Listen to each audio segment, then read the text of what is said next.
बिस्मिल्लाहिर्रहमानिर्रहीम। अस्सलाम वालेकुम दोस्तों। जनरल ज़िया-उल-हक ने खुद को पाकिस्तान का सदर बनवाने के लिए 1984 को एक रेफरेंडम करवाया, जिसमें लोगों से सवाल पूछा गया कि क्या आप सदर पाकिस्तान जनरल मोहम्मद ज़िया-उल-हक की तरफ से पाकिस्तान के कवानीन को कुरान और सुन्नत के मुताबिक ढालने, नजरिया पाकिस्तान के तहफ़्फ़ुज़ और इस्तेहकाम के लिए किए जाने वाले इक़दामात को जारी रखने और अवाम के मुंतखब नुमाइंदों को इक़्तिदार की पुरअमन और मुनज़्ज़म तब्दीली की हिमायत करते हैं। अब इस बात पर पाकिस्तान की आवाम को इस सवाल का जवाब हाँ या ना में देना था, और हाँ में जवाब का मतलब था कि जनरल ज़िया-उल-हक अगले 5 साल तक के लिए यानी 1990 तक पाकिस्तान के सदर रहेंगे।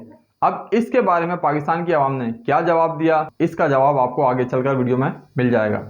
जनरल ज़िया-उल-हक ने 90 डेज में इलेक्शन करवाने का वादा किया था, लेकिन ऐसा नहीं किया, हत्ता कि वो 1988 में एक एरोप्लेन क्रैश में इनकी डेथ हो गई। जनरल ज़िया-उल-हक ने 1985 में बगैर किसी जमात के इलेक्शन करवाया, जिसने कबल इंतखाब और मफाद परस्त ग्रुप पैदा करके पाकिस्तान की नजरियाती सियासत को तबाह बर्बाद करके रख दिया। पाकिस्तान में 1977 से 1988 तक जनरल ज़िया-उल-हक का दौरे माशाल्लाह इस्लामाइजेशन, इक्तिसादी इस्लाहात और अफगान सोवियत वार में शामिल होने की वजह से जाना जाता है। जनरल ज़िया-उल-हक की हुकूमत के अहम वाक़यात और पॉलिसियाँ क्या थीं, आइए जानने की कोशिश करते हैं इस वीडियो में।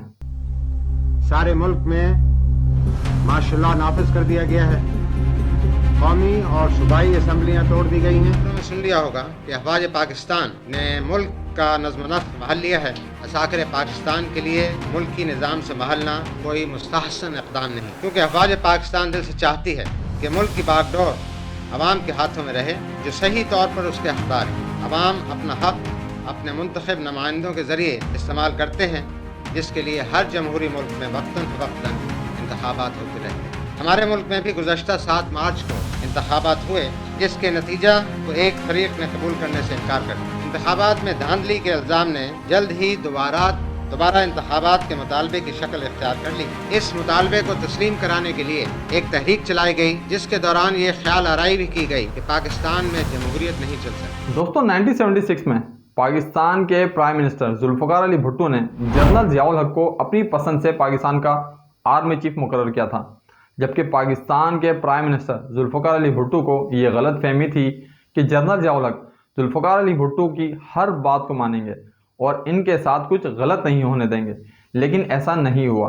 1977 में जनरल ज़िया-उल-हक ने ऑपरेशन फेयर प्ले का आगाज़ किया, एक बगावत जिसने प्राइम मिनिस्टर भुट्टो की हुकूमत का तख्ता ही पलट कर रख दिया और आइन को मुअत्तल कर दिया, और जनरल ज़िया-उल-हक ने खुद को चीफ मार्शल एडमिनिस्ट्रेटर करार दे दिया। 90 दिनों के अंदर इलेक्शन करवाने का वादा किया गया, लेकिन बाद में इन्हें एक टाइम तक पोस्टपोन कर दिया गया।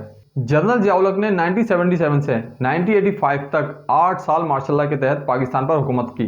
जनरल ज़िया-उल-हक ने सियासी जमातों, ट्रेड यूनियन और मीडिया पर पाबंदी लगा दी और इख्तिलाफ राय और मुखालिफ को दबा दिया। जनरल ज़िया ने बैनुल अक़वामी एहतजाज के बावजूद 1989 में कत्ल और साजिश के इल्ज़ाम में भुट्टो पर मुकदमा चलाया और इन्हें फांसी की सज़ा दे दी। दोस्तों, खैबर से कराची तक पाकिस्तान की आवाम ने इस रेफरेंडम का बाइकाट करके लोगों ने ये पैगाम दिया कि वो ना तो पाकिस्तान में फ़ौजी हुकूमत चाहते हैं और ना ही इसका इस्लामी निज़ाम, बल्कि वो अपनी पसंदीदा सियासी जमातों के साथ हैं। और पाकिस्तान की आवाम ने जमहूरियत के लिए कौमी सतह पर एक इत्तफ़ाक़ी राय को ज़ाहिर किया। लेकिन दोस्तों, क्या आप जानते हैं कि पाकिस्तान को किस नाम पर और किस लिए बनाया गया था? कमेंट्स में ज़रूर बताइएगा। जनरल ज़िया-उल-हक ने पाकिस्तान में इस्लामाइजेशन को फ़रोग़ देने के लिए अपनी पॉलिसीज़ तैयार की, जिसमें शरीयत का निफाज, हदूद ऑर्डिनेंस और जराइम के लिए सख्त सज़ाओं पर अमल करना शामिल किया गया था। मुसलमानों पर ज़कात और अशरा टैक्स आयद किया गया था। शराब और जुए पर पाबंदी आयद की गई थी और इस्लामी अदालतें और कौंसलें बना दी गई थीं। लेकिन दोस्तों, इन सब चीज़ों के बावजूद भी जनरल ज़िया-उल-हक के रेफरेंडम की वोटिंग की शरह 10% से ज़्यादा न थी। ज़बरदस्त धांधली की गई, ऐसे अफराद को भी वोट डालने दिया गया जो रजिस्टर्ड ही नहीं थे। इलेक्शन कमीशन ने भी हक़ाइक़ की कोई परवाह नहीं की और झूठा ऐलान किया गया कि वोटिंग की तादाद 62% रही है और इसमें 97% से ज़्यादा लोगों ने हाँ का वोट दिया है, जिसके नतीजे में अगले मज़ीद 5 साल के लिए जनरल ज़िया-उल-हक के इक़्तिदार पर मोहर लगा दी गई। दोस्तों, department of journalism Urdu science college के हेड प्रोफेसर तौसीफ़ अहमद कहते हैं कि तकरीबन सियासी जमातों ने इस रेफरेंडम का बाइकाट किया था। अवाम को इस रेफरेंडम से कोई दिलचस्पी नहीं थी, मगर प्रेस वालों को यह हिदायत थी कि हर सूरत में रेफरेंडम को नुमाया किया जाएगा। पोलिंग स्टेशन खाली पड़े हुए थे और हर इलाके के एसएचओ की जिम्मेदारी थी कि वो 100% तक रिजल्ट लेकर आएं। दोस्तों, इस रेफरेंडम के नतीजे में जनरल जियाउल हक के अगले 5 साल तक के लिए रास्ता खुल गया। गैर जमाती इलेक्शन करवाए गए और हर सूरत तब्दीली होती चली गई। नई असेंबलियां वजूद में आई और पाकिस्तान में मोहम्मद खान जुनेजो की शक्ल में एक नया प्राइम मिनिस्टर सामने आया। जबकि इस रेफरेंडम की मजम्मत तो होती रही और पाकिस्तानी अवाम में से इस रेफरेंडम पर किसी ने भी एतमाद नहीं किया। अब ये रेफरेंडम एक मिलिट्री डिक्टेटर ने अपनी गैर कानूनी इक़्तिदार को आगे बढ़ाने के लिए करवाया था, लेकिन इसके नतीजे में शुरू होने वाली सियासी अमल की वजह से ही वो मिलिट्री डिक्टेटर कमज़ोर हो गया। दोस्तों, पाकिस्तान में 3 रेफरेंडम हुए।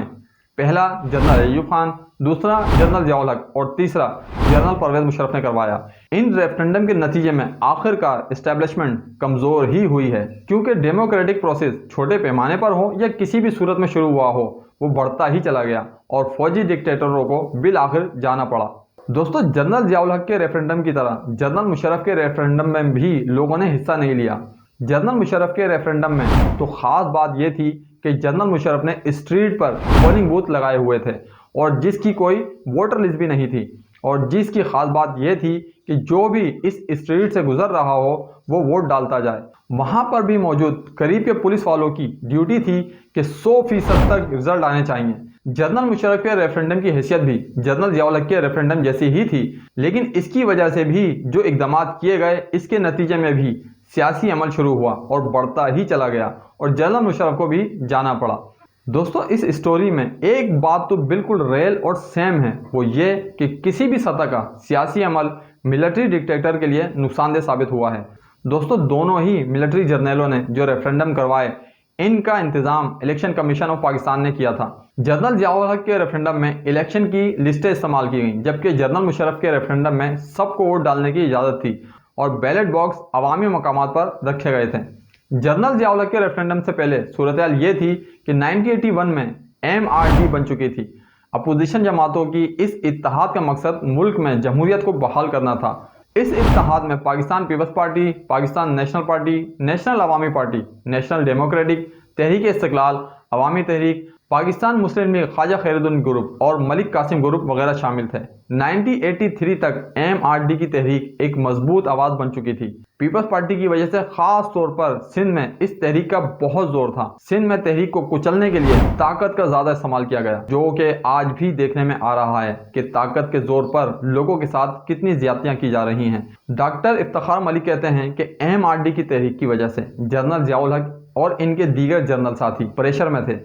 मिलिट्री डिक्टेटरशिप को इम्प्लीमेंट करना तो आसान होता है, लेकिन इसको जारी रखना और इससे बाहर आना बहुत मुश्किल होता है। दोस्तों, डॉक्टर इफ्तिखार मलिक कहते हैं कि जनरल जियाउल हक के इस रेफरेंडम में चंद लोगों ने ही वोट डाले, जिनमें सरकारी मुलाजमीन शामिल थे, और इनसे ज़बरदस्ती वोट डलवाए गए, और जो लोग नहीं गए थे इनके नाम से भी वोट डलवा दिए गए थे। ये रेफरेंडम एक फ्रॉड था, जिसे उस टाइम रेफरेंडम कहा जाता था। जनरल जियाउल हक ने अपने इक़्तिदार के लिए जो ढांचा तैयार किया था वो रेत के किले की मानिंद था, जो खुद ही गिर गया। मगर जनरल जियाउल हक की तरफ से किए गए तरीक़ेकार बहुत दूर तक इसके असरात गए, जो आज भी पाकिस्तानी माशरे में नज़र आते हैं। दोस्तों, डॉक्टर इफ्तिखार कहते हैं कि फौजी हुक्मरान इक़्तिदार पर कब्जा तो कर लेते हैं, लेकिन जल्द ही इन्हें एक कानूनी और इखलाकी जवाब की ज़रूरत होती है, जो वो सियासी अमल को बाईपास करके हासिल करने की कोशिश करते हैं, जैसा कि जनरल जियाउल हक ने रेफरेंडम के जरिए किया। जनरल जियाउल हक ने रेफरेंडम में अपनी मर्जी का नतीजा हासिल करने के बाद अपोजिशन जमातों के खिलाफ इकदाम में इजाफा किया और 1985 में गैर जमाती इलेक्शन करवा दिया। अपोजिशन जमातों की तहरीक बहाली जमहूरियत MRD की क़यादत पाकिस्तान पीपल्स पार्टी कर रही थी, जिसकी लीडर बेनज़ीर भुट्टो लंदन में जिला वतनी की जिंदगी गुजार रही थी। दोस्तों, बेनज़ीर भुट्टो ने इलेक्शन का बाइकाट करके सियासी हिकमत अमली के लिहाज से एक गलती की थी, क्योंकि इन्हें काफ़ी अरसे तक पाकिस्तान से दूर रहने की वजह से ये अंदाज़ा ही नहीं था कि जनरल जियाउल हक और इनके साथी पाकिस्तानी सियासत का चेहरा बड़ी हद तक तब्दील कर चुके थे। जनरल जियाउल हक ने सारी अपोजिशन पार्टीज को नज़रबंद कर दिया और ऐसे सियासतदानों को आने का मौका दिया गया जिनके साथ काम करने में जनरल जियाउल हक और इनके साथियों को आसानी हो। 1985 को आवाम को इन आम इलेक्शन में 8 साल के बाद अपनी राय का इजहार का मौका मिल रहा था, इसलिए लोगों ने बड़ी तादाद में कौमी और सूबाई असेंबलियों के लिए वोट डाले। जनरल जियाउल हक के कई करीबी साथियों को शिकस्त हुई और इनका साथ देने वाली जमात इस्लामी, जो उस टाइम वाहिद सियासी जमात थी, जिसे इलेक्शन में हिस्सा लेने से रोका नहीं गया था, मुश्किल चंद सीटें ही हासिल कर सकी। इस इलेक्शन में कौमी असेंबलियों के लिए वोटों की तादाद 53.69% रही, जबकि सूबाई असेंबलियों के लिए वोटिंग की जो तादाद थी 57.7% रही थी।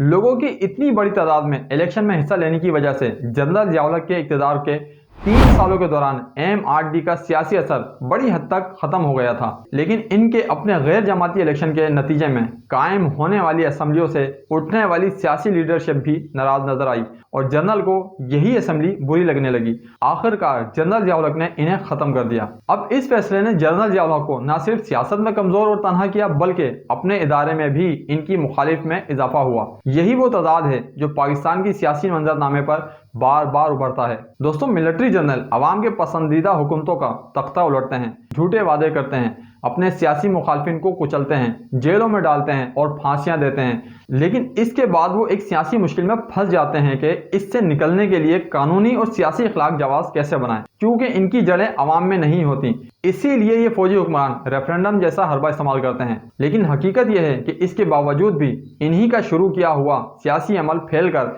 एक ऐसा जाल बन जाता है जिसमें खुद ही फंस जाते हैं। सियासी वर्कर इनके खिलाफ नारे लगाते हैं, जर्नलिस्ट इनके खिलाफ आर्टिकल लिखते हैं और शायर अपनी नज़मों के जरिए इस लड़ाई का हिस्सा बनते हैं।